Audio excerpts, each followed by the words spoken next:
But let's see what someone thinks who's been involved in this. His name has been bantered about as being a subject of Mueller or of Mueller interest. Longtime political strategist Roger Stone. He's also a best-selling New York Times author. Roger, before we get your reaction to the Michael Cohen story, we wanted to ask you about a meeting you had yesterday at the White House. Can you tell us a little bit about that? I was in New York all day yesterday. Okay, because we had a report that you had a meeting at the White House. Okay, so I guess that was wrong. So let's go right to Cohen. Must be fake news. Must be another Roger Stone. This is fake news. It was an anonymous source. You mentioned the Mueller probe. I'm not sure if I'm a person of interest or just an interesting person, but I've seen these headlines. But I also issue a word of caution. There is a lot of fake news out there. The mainstream media not only reports things that are false, but once they're debunked, once they're rebutted, they lay low for a while, then they recycle them yet again as if they've never been answered. This is a classic technique of the fake news left, the Washington Post, Salon, Slate, Daily Beast. So Roger, to that point, what do you make of this? What do you make of this story on Cohen receiving this $500,000 payment? Because I can't find a thing wrong with it. An American company pays a consulting firm. Big deal.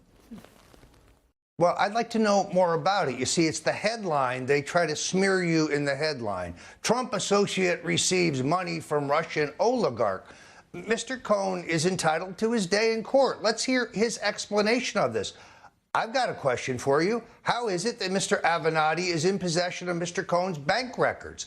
On what basis did he obtain those? They're protected under the law. Did he receive them from some government agency or a prosecutor? Well, he could have also subpoenaed them. How did he get them? He could have subpoenaed those in a civil matter, but it would sure be unethical for him to release them before they were placed onto a... but no legal violation? Well, if they were going to be part of a complaint and released to the court, which would have been a matter of public record, then no. But if he obtained them a different way, that's pretty personal information on the part of Cohen and his company. Roger, was this an act of desperation on the part of the Mueller team to somehow legitimize themselves as still having some ongoing something regarding the Russia collusion story? Because it's pretty much out of the news these days.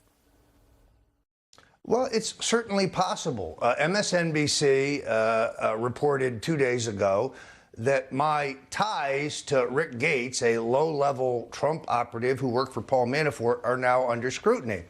The problem is that my ties to Mr. Gates are relatively tenuous. I don't think I had any serious interaction with him in 2016. Anything I did was cursory. They go on to report that he worked at the same firm as I did, Black, Manafort, and Stone, in the 80s. That is false. They want to know about our dinners together. I don't think we had any, but one I identified in which other Trump campaign officials were present to talk about the makeup of the New York delegation of the Republican National Convention. They want to hear about our meetings at Trump Tower. There were none. So I have to wonder, is somebody floating this as a new conspiracy theory of Russian collusion? It is vexing to know who's doing the leaking and what they're trying to imply. So, Roger, where do you stand with Mueller? Is Mueller reaching out to you? Is Mueller asking you questions? Is Mueller finished with you? It's the question everybody really wants to know. Where do things stand right now, insofar as you can tell us? I have not been contacted by the special counsel. The stories that you read online that Stone is rattled, Stone is hysterical, are nonsensical. I sleep well at night because I know what I did and did not do. And I have no involvement in Russian collusion or conspiracy or coordination with the Russian state. And while we're at it, no, I received nothing from WikiLeaks or Julian Assange, and therefore I passed nothing on to Donald Trump, nor did I receive anything from the Russians, nor did I work with the Russians to allegedly hack the DNC, because whether the DNC emails were hacked is unproven at best. But this is the fake news cycle. Once you knock it down, they bring it right back up as if you've never addressed it. Yeah. It's the way it now works. Mm-hmm. Evidence, proof, facts, these things no longer matter. It's the charge itself. That's all that matters. The headlines often don't mirror the story. The headline grabs you in, and the story debunks The headline. Sorry, Gina. And I know I you had think a a lot question of times they for think if Roger. they just repeat the same things over and over again, even if they're only wild assertions, they repeat them enough that somebody starts to believe them. But Roger, you mentioned the false reports of your being rattled and unable to sleep at night. I get that question a lot about the president. Is the president rattled and unable to sleep at night? And I always report that every time I see the president, he is in great spirits. He's holding court. He's having a great time. He's smiling. He's laughing. He's being himself. And he looks very upbeat and confident and almost unfazed, honestly, from the ridiculousness of the media. But I want to get your take on where the president is in terms of his emotional well-being with all of the attacks that have come at him. Look, I don't want to imply that I speak to the president every day, because I don't. I speak to him sporadically and from time to time. But let me say this. I've known him for 40 years. We have been friends for 40 years. He is the single toughest man I have ever known. Now, I worked for Richard Nixon. I have known some tough men and women in American politics. Donald Trump is the toughest individual I have ever known. Tough in business, tough now in government.